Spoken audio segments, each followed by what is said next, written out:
right. Well, thank you guys for being here tonight. We are happy that each and every one of y'all came. Our goal, our reason for doing this tonight is there are a couple different things.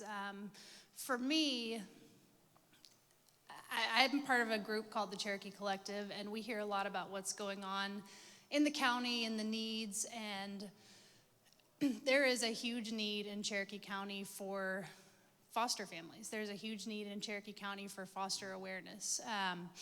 And I believe that we as the church are not only especially called, but we're equipped to stand in that gap where the need is.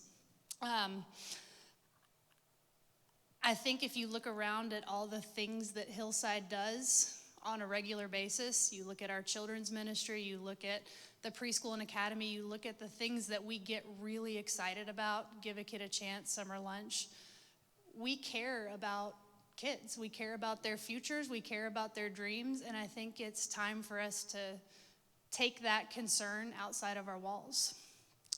So my hope for today is that each of us leaves with a couple different things. One, a better understanding of what is actually going on in our child welfare system in Cherokee County. I think that there is not a lot of awareness. We kind of look around and we think nice houses, nice schools, there can't be a need here, but there is.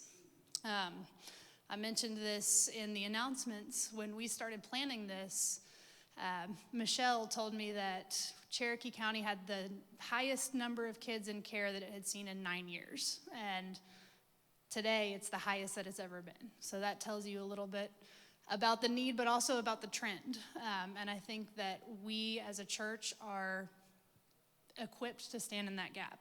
So my goals are that we each leave here with a better understanding of what's going on in our county, but a better understanding also of how we as individuals, how we as families, and how we as the church can step into that need, but also the inspiration and the encouragement to do that. So I think we've got a great lineup tonight. We've got folks who are experts and leaders in our community in the child welfare system. You'll get to hear from them. They know much more than I do.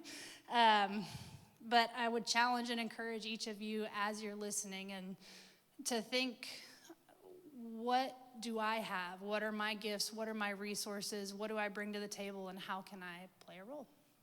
Which is why we named the event that. So I'd like to open us with a quick prayer, and then we'll get started with our panel discussion.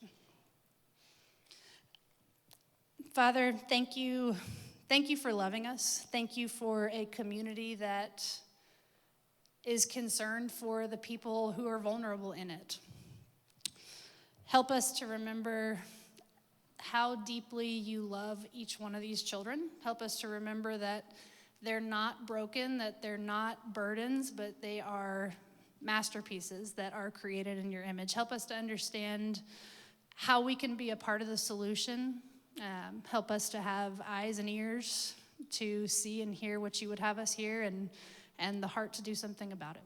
It's in the name of the Father, Son, and the Holy Spirit. Amen. All right, cool. What a good group. So one of the really neat things about my job is that I get to meet and hang out with and learn about organizations that are doing this. And so I really wanted to give y'all the opportunity to do the same. So I've got a really great lineup of folks up here. So if y'all would just take a moment and introduce yourselves, let everybody know what organization you're with and what y'all do. Good evening, you guys. My name is Brooke Ford. I am the director for Cherokee County DFACS. And I am Tasha Whitener. I'm with Waymark, and we do camps and mentoring and skills training for youth in foster and adoptive homes ages 6 to 18 plus. My name is Julie Carter, and I am with CASA of Cherokee County. We are under the umbrella of the Children's Haven. My program specifically provides court-appointed advocates to advocate for children as they go through the foster care system, and then we have other programs that provide mentorship, in-home parenting services, and a clothing closet for children in the system. Hey, good evening, everybody. For those of you that I don't know, my name is Zach Blend. I have the privilege of serving as the Chief Executive of the Goshen Valley Foundation. Goshen Valley is made up of 4 agencies, 3 of which provide direct care services within the state foster care system. Our Boys Ranch in Waleska, Georgia, that serves young men living in the system. We also have a program for college-age youth. Most recently, over the last 4 or 5 years, we've developed an in-home foster care program, Goshen Homes, that provides care for sibling groups that are, in the position where they may potentially be separated, absent, our involvement. And most recently, we're in the process of launching the Goshen Family Resource Center that will be focused on providing preventative-based services to the community.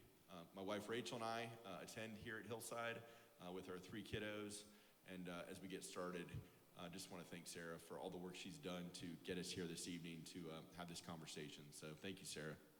Thank you, Zach, and thank you guys all for being here. I know I can only imagine what your schedule must be like. You probably don't get to go home and take your dog out every lunch break like I do.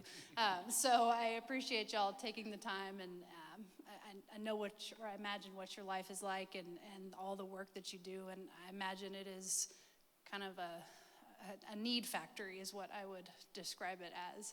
I spent 6 years working in an orphanage, and you can never get away from it. Somebody needs you 24 hours a day, 7 days a week. So the work that y'all do in our community is amazing. So I very much appreciate y'all taking the time out of that to come be here with us.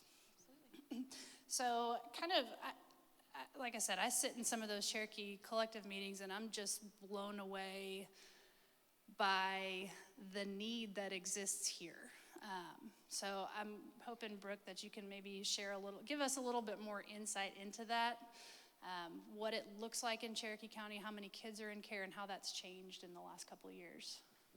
Yeah, absolutely. So, like you mentioned, we have the highest number of kids in care that we have ever seen in Cherokee. We actually have one of the highest numbers of kids in care in the entire state.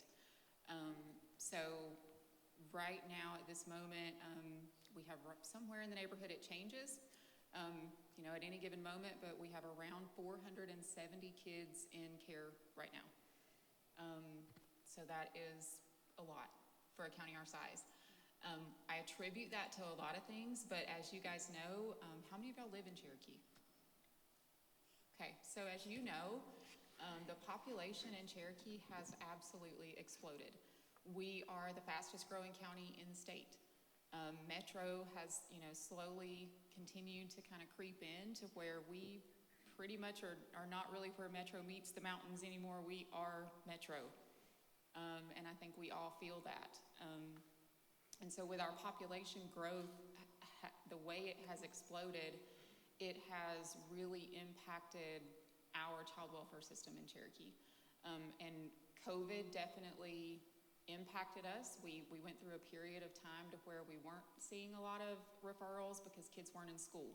And that was a really scary time because, there were no mandated reporters that were having their eyes on these kids. And that was really, really scary. So it was almost like a false sense of security because the numbers of kids in foster care was going down and the number of referrals were going down. So it was, it was almost like that's a great thing. We're not having as many kids in care, but it wasn't a great thing because it wasn't getting reported.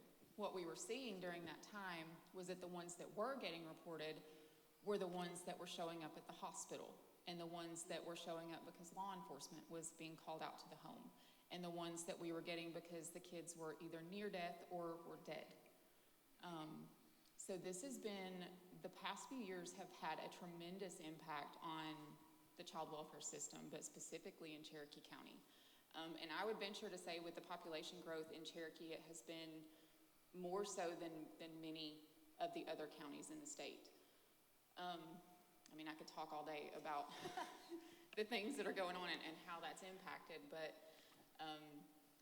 the numbers alone are just astronomical. It's also, as you guys know, if you work, you know how difficult it is to find employees right now. So finding employees to do this work is also extremely difficult. Finding, and I'm sure, these guys will also echo what I'm saying, finding providers who want to do the contracted work that we need to transport our kids, to do parenting services, to do visitation supervision, all of those things that we need to be able to help our families be successful. We can't find those services. So not only do we have an abundance of kids and families that we are working with right now, that we don't have the resources to serve them. So it's just a huge compounded problem. But what we're also seeing is 16 years ago, when I started with the state, the cases that we got were dirty homes. You know, we might see an occasional, really bad drug case or a really bad sexual abuse or physical abuse case, and those were kind of few and far between. But now what we see is what I call complex cases. They're really bad drug cases, they're really bad physical abuse cases, they're really bad mental health cases. It's all of it. It's not just one thing, it's all of those things. The cases are so complex, and the needs of the families and the kids. The crisis stabilization units have waiting lists, and they can't handle the volume of the kids that are coming in needing stabilization. So the issues are just kind of astronomical right now, and these guys will have plenty to add to that, but that just kind of scratches the surface. Hoteling is also a big issue at the moment that we're seeing. We don't have enough beds for the kids to go to. And I say that not lightly. I don't mean like we don't have enough homes, like there's literally not enough beds. We don't have a group home, we don't have a foster home, we don't have anywhere for them to go. So they're either staying in the office with the case managers, or they're staying in a hotel with a provider. Sometimes we can't even find a provider to stay with them, so we're staying in the office with them. Right now, tonight, I know we have at least 6, but I think that we have 7 kids who are staying in hotels tonight because there's nowhere for them to go. I'll leave it at that for now. Okay, for now. So do you have kind of a rough estimate of when a kid comes into care, what's the likelihood that they'll be reintegrated versus staying in care until they turn 18? So surprisingly, we actually have a very high rate of reunification in Cherokee. Our reunification rate is somewhere in the neighborhood of about 65%, which is high when it comes to, in comparison to the rest of the state. So we do work really hard to make sure that if we remove kids, we start from the time of removal. When we're talking about is removal the best option, we are having discussions in that conversation about what are the conditions of return. If we take these kids into foster care, what is it going to take for them to go back? What does that plan look like? So we start that very, very early on. So the success rate with that is really high for us. Yeah, that sounds pretty good, from my position. So y'all are all part of organizations that come alongside the child welfare system and the state and try to support these kids. Could you just kind of give us a little bit more information about each of your organizations and what you do and where you exist in that system? So we are a resource for foster and adoptive families, a free resource. So, and our goal, I'll say our mission is to give hope to these kids by forming personal connections and understanding that God has a plan and purpose for their life. So we're all about relationships. And so our relationships start at camp. So we have our Royal Family Kids Camp, which is a summer camp for 6 to 12-year-olds. And it's just a incredible, fun week of camp with normal camp activities, but special ones as well, tailored just for them. And so we have a princess ball. We have a superhero event. We celebrate their birthdays. We give them a photo album at the end of the week. We give them mail every day. We fish. We do all of those things. But it's really just you are loved and you are valued, and God has a purpose and plan for you. And then we also have Journey Weekend, which is for our teenagers. So they age out of our Royal Family Kids Camp and go on to Journey Weekend. And I like to say it's kind of like a mini Royal Family Kids Camp, but for teenagers. So we do some of the same things, celebrate their birthdays, all of those important things, but we also do a high and low ropes course, special speakers. We have a chapel time at both. you name it, we do it. We just want them to know that they are special and that they are loved. And always, everything is to point them to Christ. And then we don't stop there, so we continue that relationship through Community for Youth. And that's our mentoring program, and so it involves one-on-one and group mentoring. And so when a volunteer, say, goes to Royal Family Kids Camp and they connect with a child, then they'll say, I want to continue a relationship. And so then they'll go through a whole process of becoming a mentor and continue that. But we also have Compass groups, and we actually have Compass groups out at Goshen. Those were our first Compass groups, were out at Goshen. But we go in, we take a meal, always feed them, always, which is very, very We do that here too. That's why I brought the sandwiches. Yeah, food is important. We do that. We have a devotional time. We do an activity with them. And it's that consistency. It's building relationships. They're typically weekly. Sometimes they're every other week, but we have them throughout. We have 21 currently, and so we serve around 120 plus kids on a pretty much a weekly basis. And those are mostly teenagers for the most part. But we also have skills training. So we have Saturday events where we do life and job skills, financial management, all of those things. But we also do that like integrated through our Compass group. So it's like we really get to know them. So it's, again, relationships. What's your skill set? Like, what do you want to do? Like, what do you want to do when you grow up? Like, do you want to go to college? Do you want to do this? Whatever.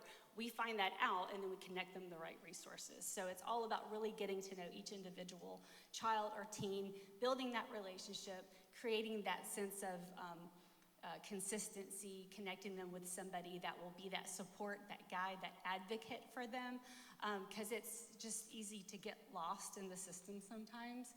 And so just to have that person that you can rely on, or that community, so that Compass group, that community, so you don't feel like you're alone, like there's others that are going through the same thing that they're going through. So in a nutshell, that's what we're about, just about relationships and consistency. And so, yeah.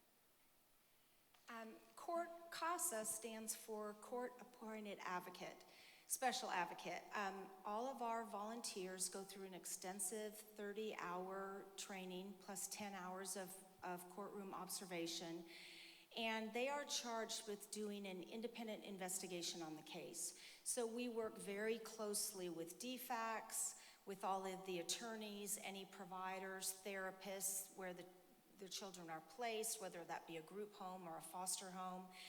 And our volunteers make recommendations that are taken into advisement by the court. They're sworn in by the court, and they are officers of the court. So they are doing a very important job, and very often are the only professionals. As Brooke told you, DFACS case managers change regularly. Very often the CASA is the only professional that will have been on the case from the very beginning to seeing these children to permanency, whether that's reunification or guardianship or adoption, aging out. Our volunteers are all members of the community. There are no special requirements other than you're willing to jump in and really advocate for these children. And we'll do the rest. We'll provide the training, and then we'll provide you with an advocacy coordinator that can help navigate through the system, whether it be the legal system or how to work best with your case manager. It's a very rewarding and very encompassing volunteer role. So what's interesting about Goshen Valley, our growth and the things that have taken place over the last few years, it's all been based upon need. The Boys Ranch, again in Waleska, 300-acre piece of property, just a beautiful setting, was created in part because there were not nearly enough family model environments for teenage boys, especially in 2001 when that program started, where today we have 40-some boys that live on the property in 6 separate houses with couples, married Christian couples that care for them as their own. And the young men, albeit they go to school, in the community, Cherokee High School, Teasley, most of them, they receive their tutoring, they receive their therapy, their recreation, all on site. And with that, we've also built in a component where the community can be connected to them through volunteerism. And we'll talk about that, I'm sure, at some point before this is finished tonight. But that initiative had been up and running 10 or 12 years, very successful. But too often we had boys turning 18 and they were moving back to the environments that they originally came from, that were unsafe, that were circumstances that were leading to poor decisions and bad outcomes. And that was the point where we launched Goshen New Beginnings, our independent living setting, college age program, if you will, for 18 to 21-year-olds, both young men and young women who have made the decision to keep themselves in foster care, but as a result benefit from scholarships, from job opportunities, from savings accounts. They're also learning, truly how to launch successfully, opening bank accounts, dating, getting a driver's license, all the things that we were learning when we were 18 and 19 years old. That program has been successful and has now served hundreds of young people, many of whom have gone on to live successful lives. Our most recent agency, Goshen Homes, was birthed in large part because we would hold visitation at our boys ranch where the boys that had parents or siblings that were in the position to visit them would travel out to the ranch, every other Saturday. Far too often we had transporters coming with the young man's sister or younger brother or older brother, where 3 or 4 siblings were seeing themselves maybe once a month, twice a month for that hour or two. That was truly the vision of Goshen Homes, that we could recruit and license families that would serve as foster parents, but specifically for sibling groups. How could Goshen create environments where siblings could be, we talk about them being better together, obviously. Today we have around 65 young people in those homes, including, you'll have the chance to hear from Kent here in a minute. Him and his wife, Danelle, adopted 3 of their kiddos after fostering with Goshen, over the course of a couple of years. So those needs are real. We're doing what we can to meet them. And as I mentioned earlier, the idea of preventative-based services, rather than just saying, hey, bring me all your foster kids, knowing exactly what Brooke just said as far as the circumstances that they've faced, to be able to say, how can we work more so on the front end to understand the matters and the issues and the needs in an effort to try to keep those families whole before foster care has to become a reality. Thank you, Zach. I'll pose this question to anybody who wants to answer it. Specific to your organization, what are the best ways that we as individuals and also we as part of this church and we as part of the larger church can come alongside the system? Yeah, I can share about that. And I want to share this too. These are some incredible women that are on stage with me today. These are 3 of my heroes. Julie's story, her personal story of fostering and adopting, the role that she plays at CASA, the 125 kids we serve at Goshen, if they're lucky enough to have a CASA, they're so much in a better position to understand their options, to understand their direction, to have oversight and have guidance. So for those of you in this room that have served as a CASA or are considering, Julie is a great resource. The opportunity for Waymark and Tasha's leadership, her husband Doug's here tonight, the work they're doing in providing, consult and oversight and guidance and mentoring to our boys, life-changing, and really is often that difference maker between whether they're able to stay committed to their ranch family because of the assistance and the support that they receive from their mentors. So big believers, in Waymark. And, Brooke, you talk about, complex needs. She operates in one of the most complex settings and does so gracefully and does so as a leader of, a team that day in and day out puts the very best into serving the kids of our community. So personally, it's an honor to share the stage with the 3 of you. That said, from a Goshen perspective, it's ways in which you can integrate or engage. At the ranch, we've created an opportunity called Second Saturday, where if a family member, you as a family would like to come out to the ranch and see the property and serve for a couple of hours, we do so the second Saturday of every month, kind of 10 o'clock to 12:30. You can sign up on our website, goshenvalley.org. It gives you a chance to see the property, hear our stories, but also start to become more of kind of the journey that we call Goshen. At a independent living level, when we think about these college-age kids and what they need, you think about kind of hard skills, learning how to, understand investments, learning to understand, how, the mechanics of your car potentially, understanding how to kind of even, enroll in college, like that type of kind of hard skill where we have mentors, adults that come in that play that role. If that was something that would be of interest in terms of understanding how you could have that kind of relationship with, one of those youth, those needs are there. And then lastly, from a foster care perspective, yes, we actively recruit foster families, some of whom serve, in a respite fashion, where they're there, maybe a couple times a month, they're engaging with the kids, to those that serve on a primary basis, where you are the caregiver, you are the everything for these children. That's a big step for a lot of people. There's training involved. There's a whole process to get there, and we are readily, available to have those discussions. But something we've created most recently, kind of as an entry level, would be to serve as a resource family, where you and your family would agree to maybe bring a meal once a month, to try to kind of alleviate that need, for the evening. Understand the kids' birthdays that you might recognize, be an outlet for prayer, be an outlet just for general support. So those resource families are groups and people that we're actively, looking to recruit. Kevin Scott's here with me today. Kevin is, the lead foster recruiter for Goshen Homes, and somebody that you can meet with afterwards if you'd like. But thank you, Sarah.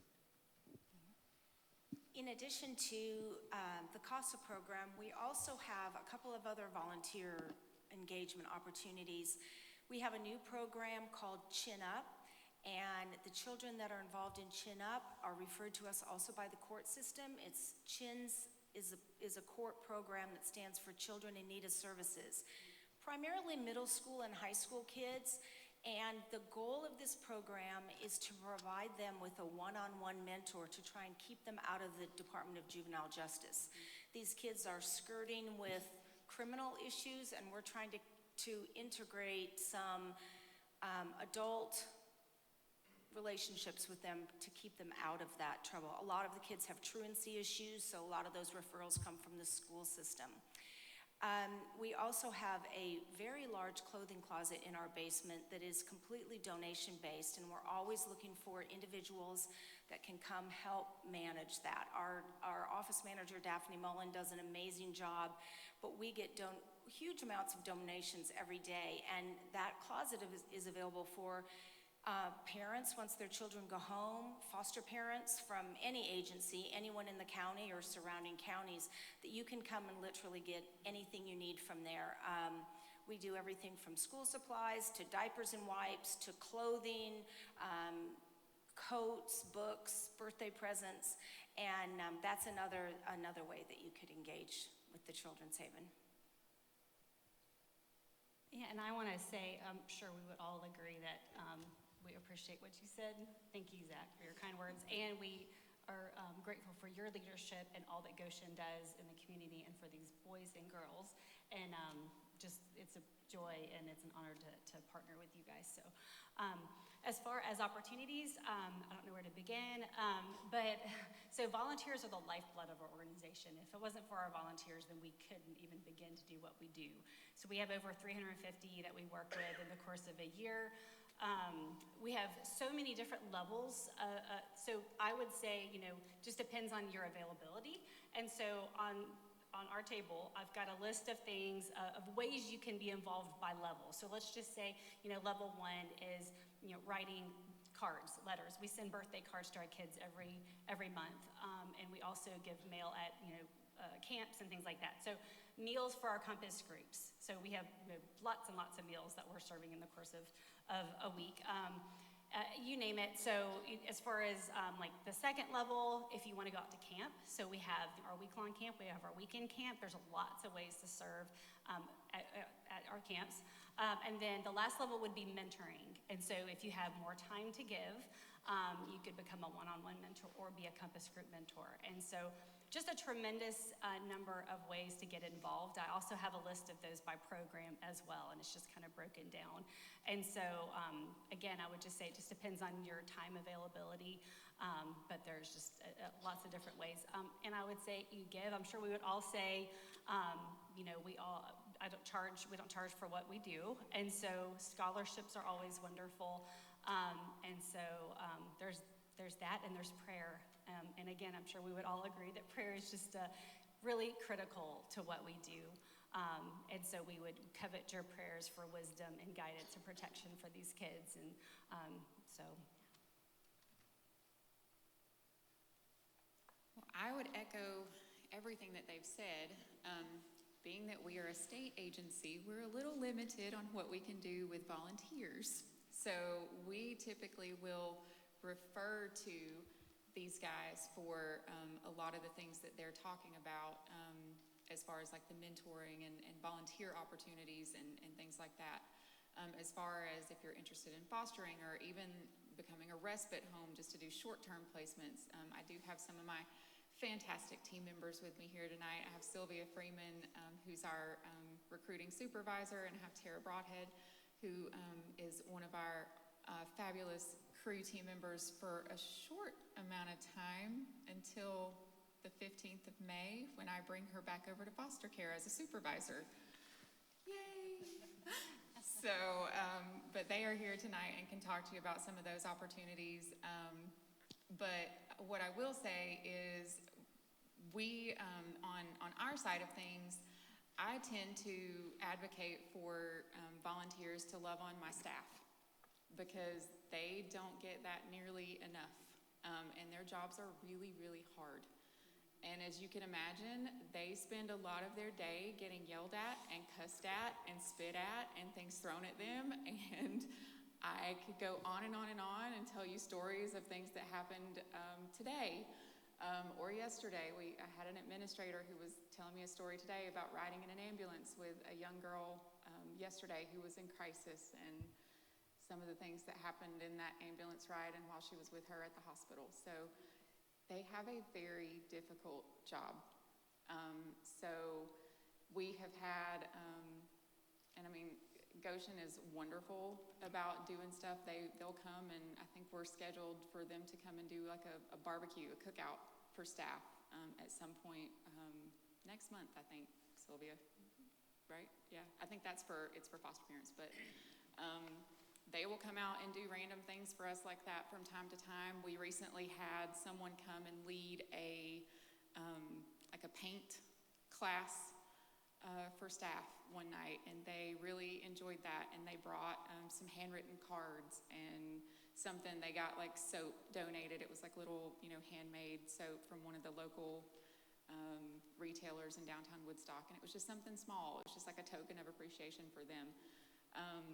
They'll come and bring a meal. They'll come and drop off. I know CASA will come and drop off like biscuits or donuts or something, just randomly. Any little things like that go so far with the staff, just to know that there are people in the community that appreciate them and are thinking about them and know that what they do is hard. So I'm always advocating for things like that, kind of selfishly, because I need to keep my staff. There's not nearly enough of them. We also established in our office, we're in a newer building. We opened it about 2 weeks before COVID happened. We moved in March 1st, and then COVID happened, and we were told to move out on March 17th. So we have this beautiful, brand new, like state-of-the-art facility that we have barely used. We're starting to get back to it now, but when the basement, the clothing closet and everything over at the Children's Haven opened, it was because we didn't have any space to house like the clothes and the toiletries and all of those things. So they graciously built out the basement and have done that, and they've done an amazing job with that. What we have done at the office is, because we have all of these teenagers that are in our office all the time, we have created a snack closet that constantly needs to be replenished, as you can imagine. And so we, from time to time, have volunteers that will ask if we need snacks. So we try to keep it filled with, crackers and chips and waters and beef jerky and all the things that teenagers want to eat. So things that are not too perishable, that have a little bit of shelf life. We also had a church that donated a chest-size freezer And they will periodically come and go through it, clean it out, replenish it with home-cooked meals that are freezable, so that the kids who are in hotels, because some of them stay in hotels for weeks, like weeks, 6, 7, 8 weeks. And they're being fed, if they're not going to school and getting like school food, they're, drive-throughs and fast food, that's what they're eating.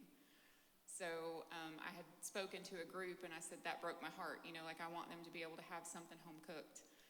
So it got stocked with home cooked meals that can be heated up. So from time to time, people will come in and replenish that for us. We also established a birthday closet.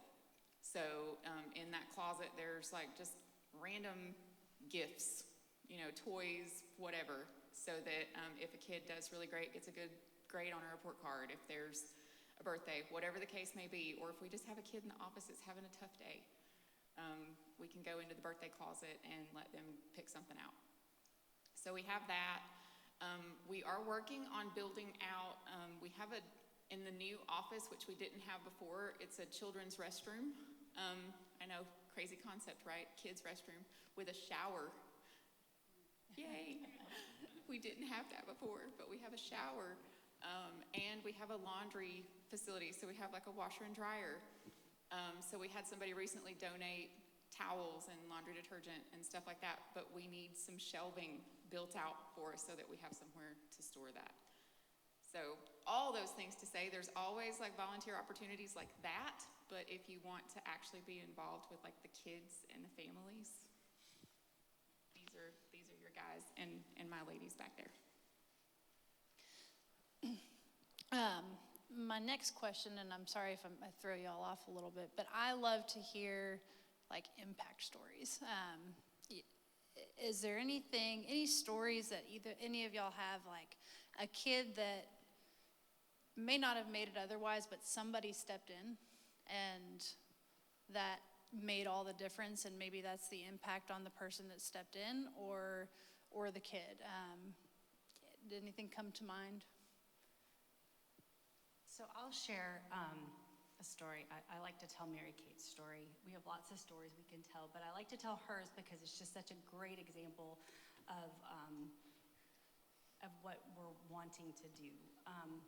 And so Mary Kate came to us when she was a little thing. She was like 7 years old. She came to us our first year of camp, 2008. And so she came to us super scared, dirty, just in a really bad situation. She left camp just the brightest smile I've ever seen in my life, just full of joy, so much hope, all of that. So I had to go back with her, actually she was with a foster family, was not a good foster family, so, but was removed from that home, and eventually ended back up with her biological family. I won't go through everything. It's a long story, but in a nutshell, she was connected to 2 mentors, not 1 mentor, 2 mentors. Went through all of our programming for years and years, throughout her like childhood, teenage years, all of that. Ended up in a guardianship with one of our volunteers. Graduated, went to college, became a Christian, loved the Lord, serving him, came back and served at camp. She got married to the amazing young man, Joe, and he was actually the officer that was killed a couple years ago here in Cherokee County, Joe Burson. That was her husband. So such a hard story, and I definitely spent my moments going, Lord, really? Like, she's been through so much, like, I don't understand. But when you see what the Lord has done in the life of this young lady and the people she's impacted, because of it, or in spite of it, through it, however you want to say it, God has used it. So she'll tell you, and all the people that are her support system will tell you, everybody that's in her life right now, and I was told this a lot at the funeral, like, we're here because of that very first year of camp, because of the connections made there. Everybody there came in some way, shape, or form from those relationships. And so that's what's carried her through. Of course, the Lord has carried her through, but her support system. And she's just amazing. And it's hard, still not easy, but God is using her to impact others. And it's really amazing to see what mentors can do and what those connections can do, so. I'll go next. There are dozens of stories that I could relay about the connections that our CASAs have, but one happened recently. One of our male CASAs, he's ex-law enforcement, he's excellent at what he does, and he advocated for a sibling group, 2 boys and a girl. The eldest boy aged out, the youngest was a male. He went to guardianship with their grandmother. And then soon to follow, the girl went to guardianship with her grandfather. Well, with her grandmother. She turned 18 this year, but still, and so she aged out of the system. But she still called Jim because she got invited to prom and didn't have a dress. And he called me and he goes, "Julie, do we have any prom dresses?" And I said, "We're on it." And we got her a dress, we got her shoes, and she sent the most beautiful pictures of herself at her senior prom, all thanks to her CASA, who wasn't even her CASA anymore, but still reached out. And I think that he will be someone that she leans on for a good many years to follow. Like Brooke, this is, I think, year 17 for me at Goshen. I was a young kid. I just gotten out of college and was still trying to figure out a lot of things, personally, and found my way at the ranch through the connection that my family had with the ministry. And those house parents had as much of an effect on my direction in my life and my understanding of God's purpose in my life as the boys that they were serving. And I built a relationship with those kids. And part of it was just by showing up day in and day out. And whatever I had to give that day, I gave to them. And I was consistent. And I was someone they could count on. A couple months ago, we were having an event here at the church. I think it was the Fall Festival. And I ran into one of our alumni. A young man I hadn't seen, in a couple of years, was here at the church with his wife and his 2 kids. We talked for a few minutes, caught up, exchanged phone numbers. I start walking around, the campus, and I run into another one of our alumni who was here at the church with his wife and his son. He and his wife actually are the operators of the Hot Works studio right across the street from the church, the fitness studio. Yeah. So we have Carrie, you want to get up here and say Goshen alums who are something? like business owners. But part of it's just showing up and being consistent and being present. A child, their understanding of themselves changes when they belong to something. And for so many of these kids that we serve, it's that disconnect. It's being let down by that family member who time and time again has now come and gone from their life. In many cases and circumstances where maybe their life has been in danger, or it hasn't been safe, or certainly hasn't been inconsistent. And that's where the people on the stage step in. We step in and try to create that relationship and build back that trust that allows them to realize that not only do they have the ability to overcome, but to move forward. And that's my hope. Yes, there are more kids in care in Cherokee County than there have been before, but I'll also tell you, this community uniquely, including the organizations that the 4 of us have the opportunity to be part of, makes this community unique in that we can meet those needs with the help of people that are educated and in the position to play a role, whether it be donating clothes, bringing a meal, finding a way to connect with your local DFACS office. Every step is a part of why Cherokee County can make the difference. And one of our greatest success stories, I'm going to save and allow Kent to share with you here in a minute, about 3 siblings, an older sister, her younger sister and brother, 3 kids that fought like mad and have since found a mom and a dad that love them, and a younger sister that love them today and will love them going forward because they were willing to take that initial step. So thank you, Sarah. Thank you, Zach. And before we turn it over to Kent, I want to go back a little bit to what you said, Zach, about how that experience molded you.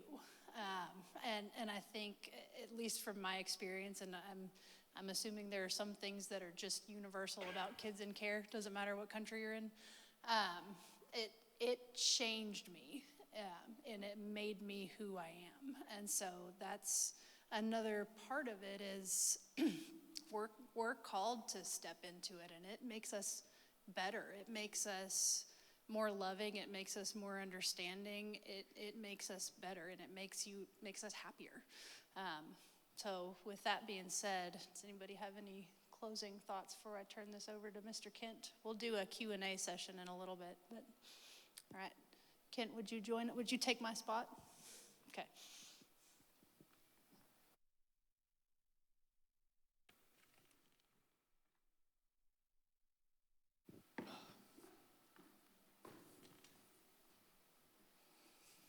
So quiet. So I don't know if I know everybody here, but I'm Kent Fawcett. My wife, Danelle, is parent taxi tonight, so it's just me. She's a better speaker, and she goes through probably more of it than I do. But we've been with Goshen since 18, I think is when we trained.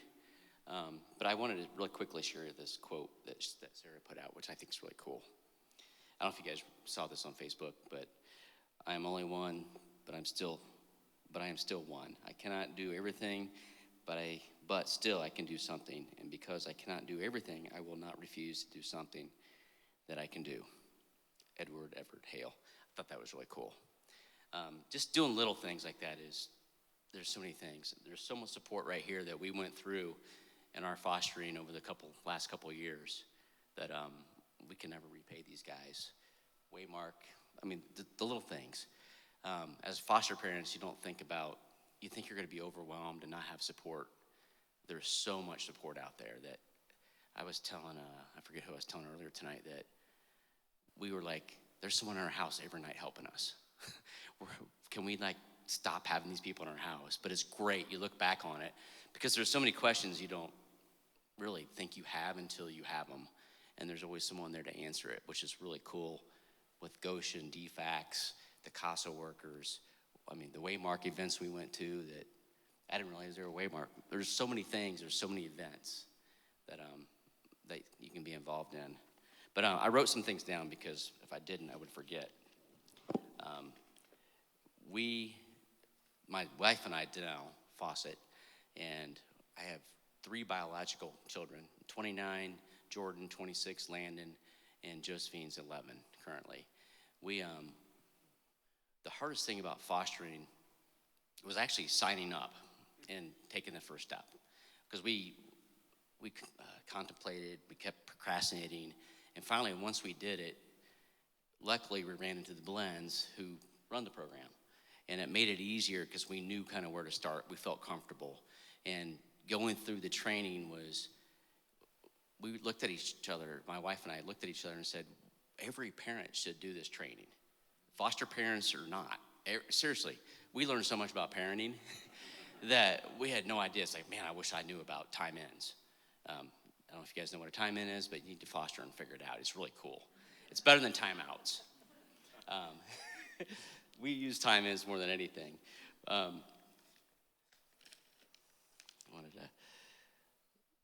other thing is, so we adopted, we did 5 respite placements, and then our 11-year-old, at the time 8, Josephine, we gave the kids back. It was a teenager, 13, and a little boy, Danny. I think he was 6. But she's like, I want to keep the kids longer. And it was really cool to watch her develop relationships with these kids, even during the respite care. And she wanted more of it. She wanted more and more and more. And our concern as parents was always, can she handle it? And is it gonna? You don't want to hurt your family. so we watched her mature into it, and we felt that she was ready because she wanted more. So going through the training was great because you actually get to say no. If DFACS or Goshen calls you and say, hey, we have a placement, and here's the ages, here's the sex, you can say no, or you can say yes. So we said no to a lot of things because we didn't want a boy over the age of our daughter, for good reasons, right? And we actually wanted teenagers up to our daughter's age, but because my wife and I had some experience with that. But the training that we went through was funny because there was a lot of folks there during the training that would say, hey, are these kids going to be, can we adopt these children? Is there options to adopt? And my wife and I always looked at each other and said, whoa. We're in fostering, right? We're not here to adopt. Because that was really, we had no intention of adopting. And we just let God lead our path. And we've adopted 3 kids that we didn't plan on adopting. So it's just interesting how the training was awesome because we learned so much stuff. And we learned that, even though you're fostering, you can adopt. The other thing is, it's interesting, when I was telling friends, colleagues about what we were doing, everyone kind of tries to talk you out. They try to talk you out of it. Like, they tell you about the horror stories, tell you about the dad that was accused, he was accused of sexually harassing his foster daughter. And you hear about these tragic things. You never hear about, there's so many stories being in the fostering families that we talk to other families that go silently that you don't hear that are just awesome. So once you get into it, it's a family of, community is huge out there. Once you go to these events with all these foster families, you get to share all these things, and it's just so much fun. So I'm going to go kind of chronological really quickly. We started during COVID. We adopted we did our respite during COVID. We had 5 girls for 2 weeks from the same family, which was a blast. Our daughter loved it. During COVID, yeah, it would have been the May of 19. And then we did our first placement was, actually that was April of 20. And then we took our full placement with Jacob, Courtney, and Destiny December 7th of 2020, and we just adopted them December 8th of 2022, so a full 2-year cycle. Yeah, thanks. And it's interesting. Zach was talking about first steps. Destiny was 16 when we brought her in, and the twins they just turned, they're 12, so they would have just turned 10. And Destiny, they all have trauma, of course. So I'm not going to get into any of that, but the cool thing is that Destiny with Next Steps, now she graduated from Woodstock High School in May. She moved out in July into Goshen's Next Step program and is now living independently in their program. She's flourishing. We're still her parents. She has questions. She tells me she calls me and says, hey, there's a great CD rate out there she'll tell me CD rates that are out at different banks in the community. I showed her she was at Publix for 2 years, or a year and a half. And I sat down with her. I showed her how to set up her 401k and how it all works. And it's just those things that you get to do as a parent are so rewarding because you're teaching a kid how to save money at that age where she's come to the age where she's going to want to, buy a house or get into her own apartment and learn how to furnish her own things. She's in EMT school right now. That's the direction she wants to go. She's learning all these medical terms, and she's like, hey, do you know what this means? I'm like, I have no idea.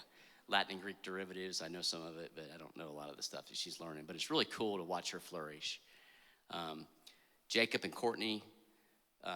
Jacob, I wrote the things down so I wouldn't forget. He's a red belt in Taekwondo.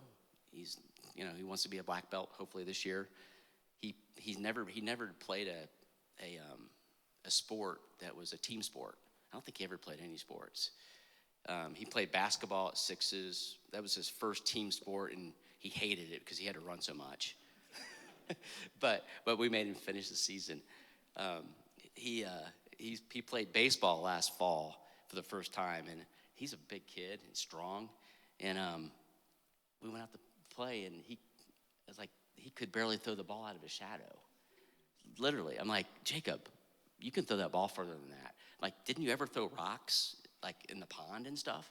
And so he played last fall, and it's amazing how much better he got. And he's playing this spring now at South Cherokee, and it's incredible how good he's got. And just being a parent there to teach him how to do those things is so much fun. And then neither of them could swim. I mean, they were afraid of the water, Courtney or Jacob. And Courtney's on the Pelican swim team, swimming 4 nights a week. And she's like fast. She's faster than I am. It's crazy. So the things that you get to go through with the kids that you do impact is it's so rewarding. And when people tell me, oh, you're so good for doing that. That's so good that you're doing that.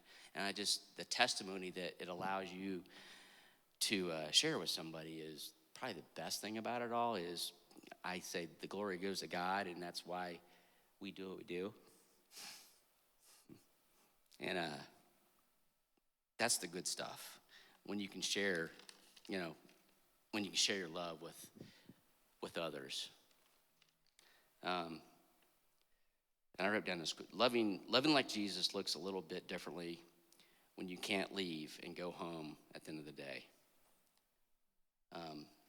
That always sticks with me because, you don't get to go home as foster parents. There's a lot of things going on with the kids, and but it's good. It's good because I was telling someone earlier today also that our Josephine, she prays out loud now. I mean, we've prayed so many times with her that actually all the kids will pray out loud. And that stuff just doesn't happen naturally. The world will tell you not to do it, and it's fun. It's a lot of fun. I didn't get into a lot of the detail, the boring stuff. There's so many things that happen in 2 years. The kid's biological father passed away.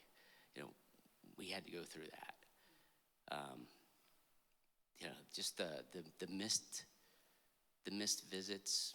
The down times that you got to pick them up and love on them. There's no other way. You don't get that experience any other way. It's crazy. I put some pictures out over there on the table if you want to look at them. The community, when you get involved, we had neighbors come out of the woodwork that helped us. The church here at Hillside helped us. Our men's group, our disciple group here at church. People want to help you. It's amazing how many people will step into your life and help when you go through the fostering programs. They know about it. They figure out that you're fostering. People want to donate things to us all the time that we have to say no to. So don't think that there's not support if you know a family that wants to foster. And once you get into it, you'll be so thankful, and so will God. That's all I have.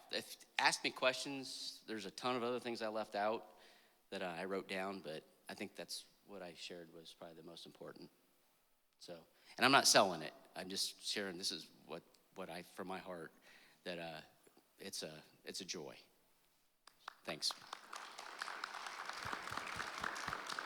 This real quick, at our adoption ceremony at the court, the judge said it was the most he'd ever seen at an adoption ceremony at Cherokee Courthouse. This is a picture of it. Steve's in there. I'm out of time. You can keep talking. No. Okay. All right. So now what I'd like to do is turn it over to y'all. If you have any questions about anything related to fostering, how you can support, anything you want to know, these are the people to ask. It is quite an assembly of servants up here. So if anybody has any questions, I'll come around and I'll give you the mic, Carrie. And you can just ask these folks. And anybody want to? All right. Okay. So my question is, in the foster may not be the crazy uncle that likes motorcycles, for instance.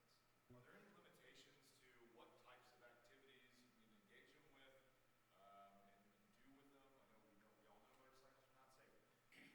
With the proper gear and with some good training, it's not that bad, but it's still pretty unsafe. I'm gonna toss that to Sylvia back there, because she's gonna give you the politically correct answer. I'm gonna say, go for it.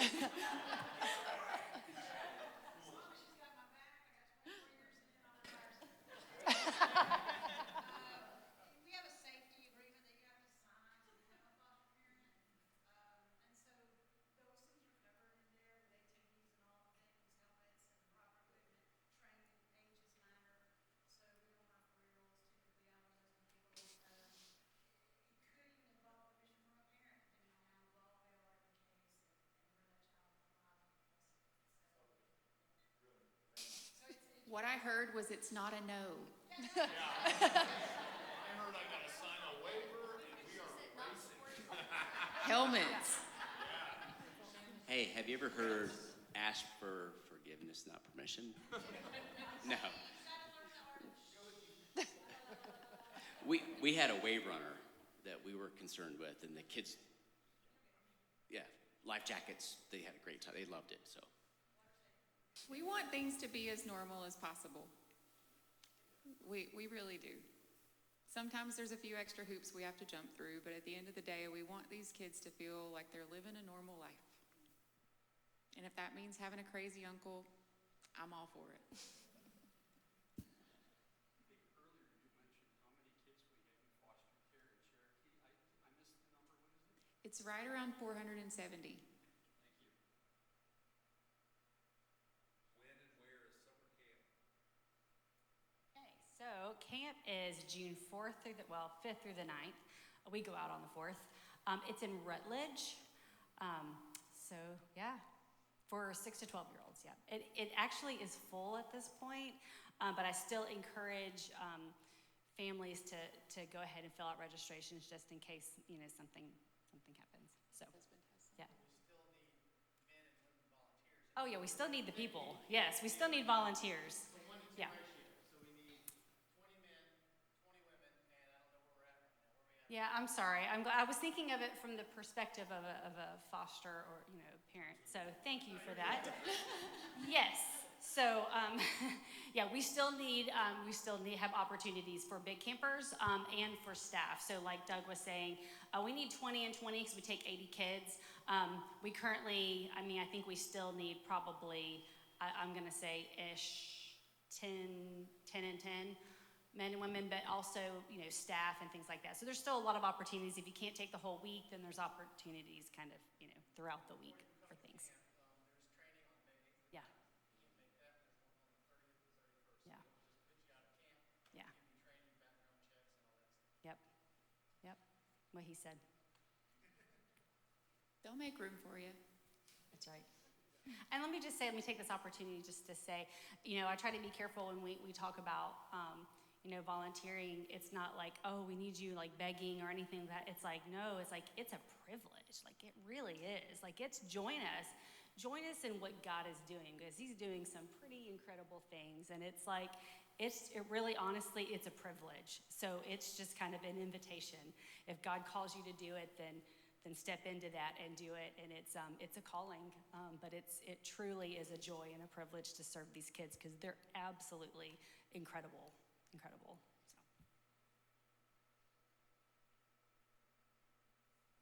That brings me to talking about the volunteering. So what type of requirements are there? You need to pass a background check? What do you need to do? So I'll speak. So for us, it depends on the capacity in which you're serving. So obviously, if you're serving out at camp, if you're a mentor, any of that, pretty much for most everything, we do a background check. Unless you're just bringing a meal or writing, cards or things like that, obviously. But if you're working one-on-one with the kids or in the group, then we require a background check. We do have an interview process all of that. So paperwork, all of those things. And again, like Doug said, training, and the training just depends on what you're doing. So if it's, just coming out for a day, it may just be a 1-hour training. If you're coming out for the whole week, then we've got, a lot more training that we provide. And mentors, of course, it's even, more training for that. So we make sure that you're equipped, to do what the role that you're filling, so.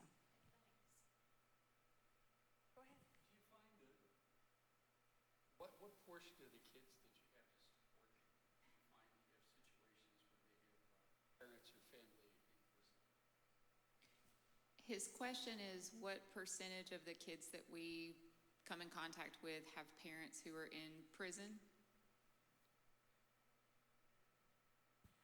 I think generally we have parents that come in and out of jail Yeah. often. We do have a good share of parents who are serving longer sentences, which then find them incarcerated in the state or federal system. Yeah, I would say it's more common that they are in and out of just jail.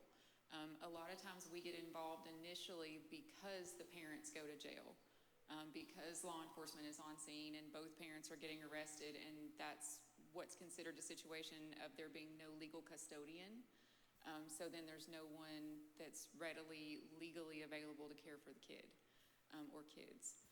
So that is a big reason that we initially get involved. But I don't know a percentage. I would literally just be guessing.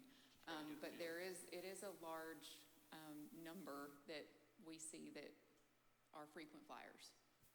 And unfortunately, once they become involved with the criminal system, if they're not abiding by their probation, then they get served warrants, which is called a VOP, violation of probation, and then they go back to jail. So that's where the frequent in and out situations. Well, and like the requirements of their case plan may be that they do drug screens, random drug screens, or that, they do certain requirements, and part of their case plan may be that they follow their probation recommendations. And so that may mean that the probation officer is in contact with us and has access to whatever they're doing for us. And so if they have a positive drug screen for something that we're doing, that can affect their violation of probation. So it can be a vicious cycle, and it's not our intent to be like, oh, they got a positive drug screen, let me call their probation officer and have them arrested. It's not that. We're very family focused, and we want the families to be back together, but we do all have to work together for what's in the kids' best interest. You mentioned 470 children in Cherokee County. What's the deficit for families and parents? How many do you need? Oh, wow. Is it 5 or 10, or is it 100? 435. Yeah, 435. I know we have somewhere in the neighborhood of about 70-ish resource parents. I'm looking at Sylvia, that are DFACS foster homes. She's giving me a thumbs up. I don't know how many Goshen has at the moment. That's 70 homes. We have no openings. Those beds are filled. And that's DFACS foster homes that are Cherokee County DFACS foster homes. What about you guys? We probably have 4. Say that again? I know that all of our beds are filled, so we have close to 35 fully licensed foster families, and we don't have any current openings. We have 42 boys at the ranch today, so every bed that we have available at the ranch is filled. Not all of them are Cherokee County, so kind of throughout the Northwest region, but there's not any immediate capacity to be filled, albeit we've got, so many families in a pipeline and another impact class that's starting. Impact is, the training that foster families, whether it be respite or primary, have to engage in. It's a 6-class training. Usually takes somewhere between 3 weeks.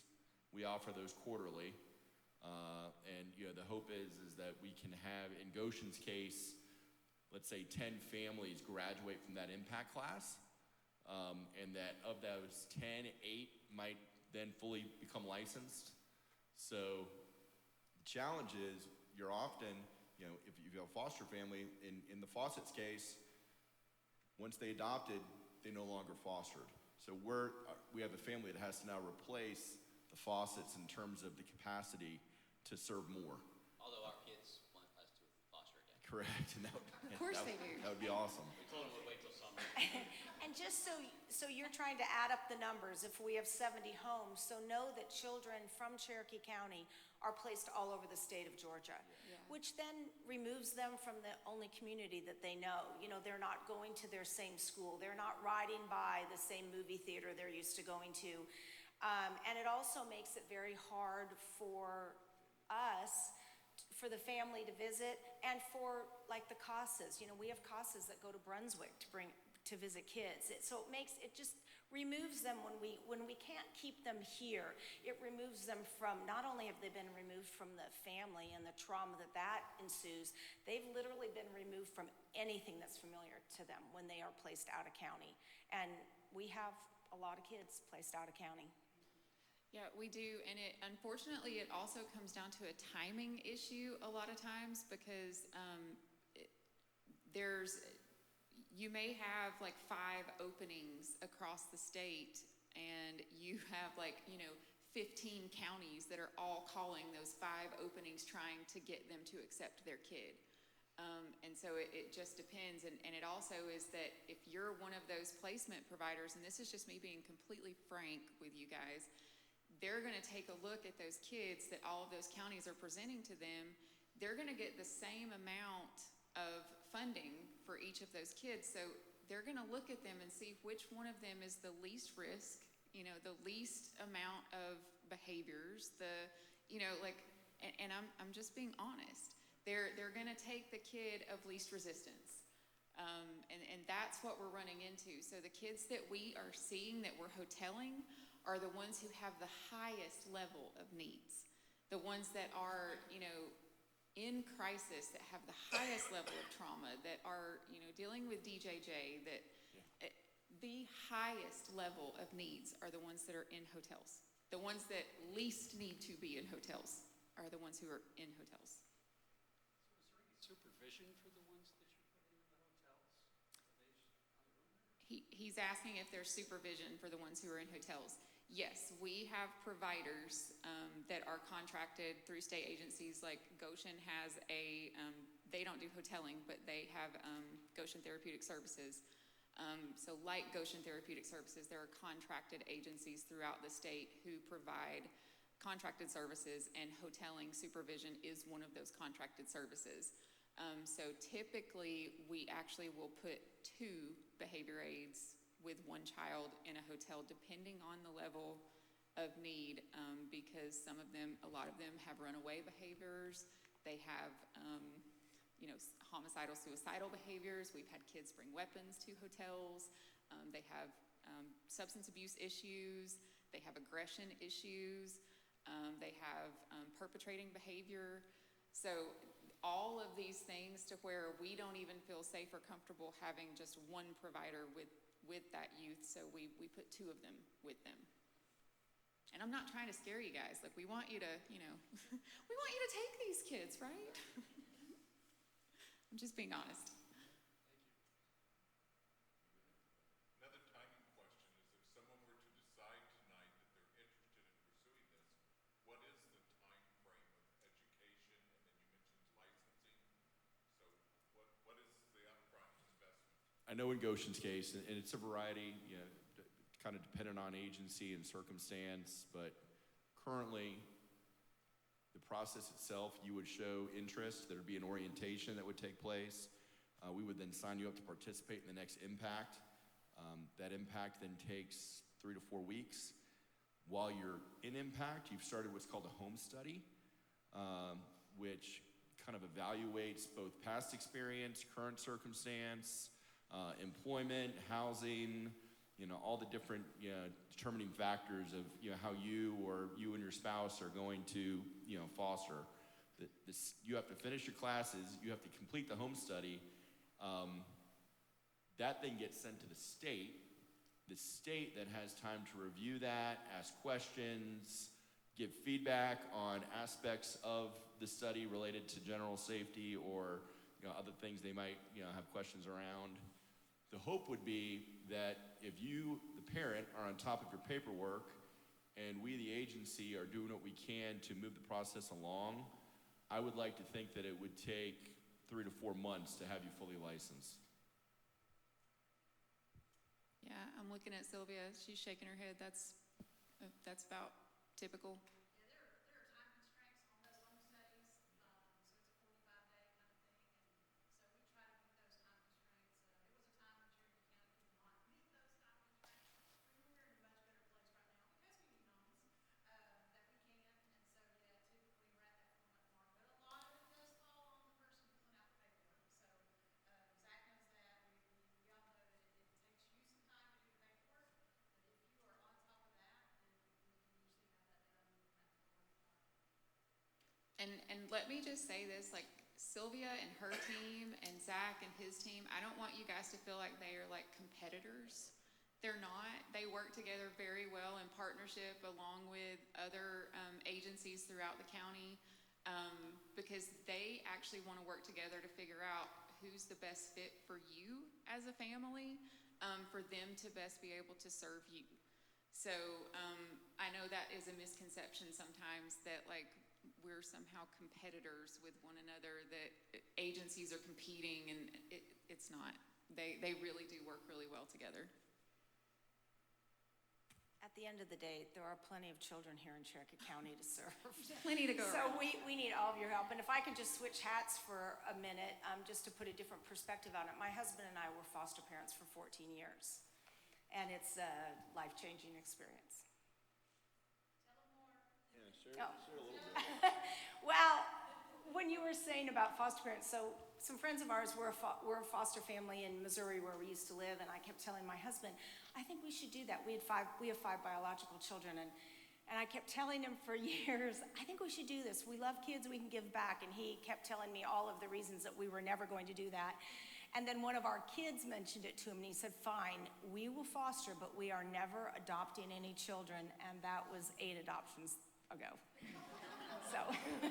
So we have a robust crowd of 13. I have plenty of stories of foster parents that I called, and I think one of them told me he even saved the voice message where I was like, so I have this sibling group of 5.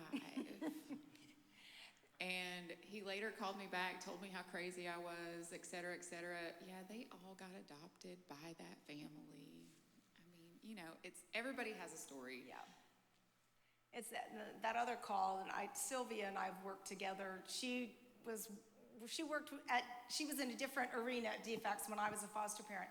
The other misnomer is that, can you just keep them for 3 days? Yeah. She says don't tell her secrets. Oh, sorry.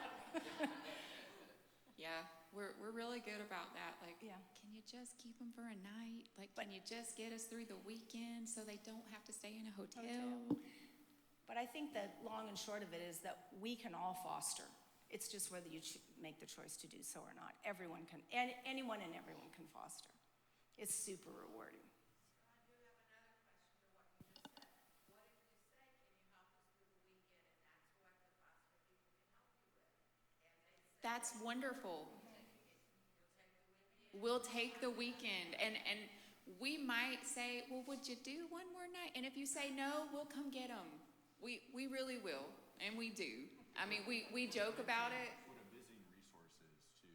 A visiting resource? Yeah, have something like full-blown like respite, like can someone help in a circumstance for a few days without having to be fully licensed?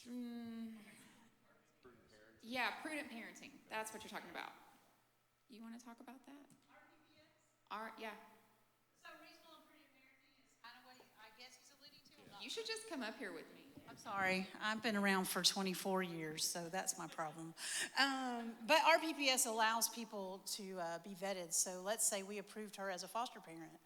We are putting that trust in her as to whoever her friends or family are, that if she would leave her own kids with them, then she can now leave our kids with them.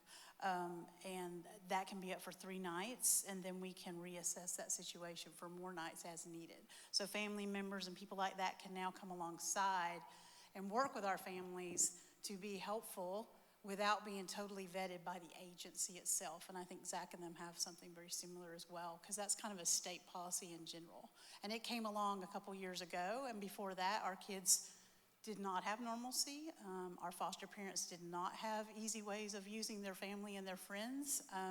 We had kids that could not go to the prom because they couldn't be left unsupervised.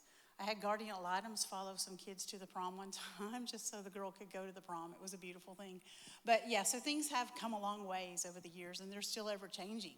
But that RPPS is there to help people that are coming along and are going to want those extra people alongside them without fingerprints and all the things that, you get past those 3 nights and you get into a week or you get into a routine of doing that, then you will have to come alongside and have paperwork and fingerprints. And there's actually current legislation right now that is being discussed. I don't think it has actually passed and been signed in yet, but there is legislation that is talking about extending some of the respite stuff and some of the things that you're talking about. So it'll be interesting to see if it actually gets signed into law. Sure. Did you have a follow-up? No. Sarah, thank you. Yeah.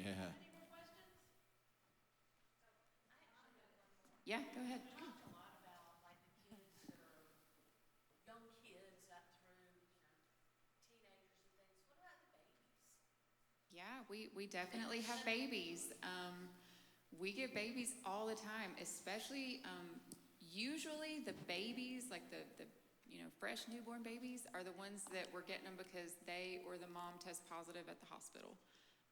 That's usually the situation, or we already have siblings who are in care, and there's situations haven't changed, and so we're already involved with the family. But yeah, we have babies too. We need love for all ages. So if you just want to love on babies, you can do that. You get to specify what age you're interested in.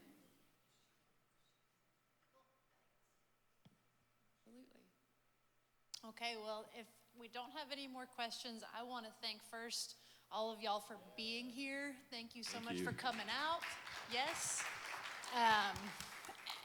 And I want to thank all of y'all for being here too. For real, I am blown away by how much you do, and it's been an honor to host you.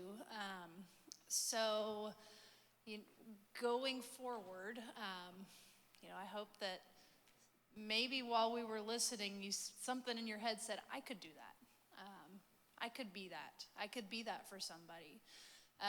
Because I love the quote that I put up that Kent mentioned. It's, we can, just because you can't do everything, and if you listen to this need, it can feel overwhelming. But I love that story about the starfish. You can't throw all the starfish back into the sea, but it matters to the one. It matters to the one that you do stand in that gap for. So again, I thank you all for being here. Each of these guys has a resource table. We've got Kent's family photo albums, which are great, and I think it's a wonderful testimony of the impact that stepping into lives can have. And then DFACS has a table, Children's Haven, Waymark, and Goshen Valley. And so I would encourage all of y'all, I know it's a little late, but if you can, stop by all the tables, because even if you can't do something right now, what we can all do is be an advocate. And we can speak up for these kids also, and we can share the information. But the more we know, the more we can share. So I'll leave you to the tables, and I hope you get to talk with some of these folks and exchange information and get connected. So thank you all for being here. Thank you guys for being here. Thank you for having us. And class dismissed. But not before you go to a table.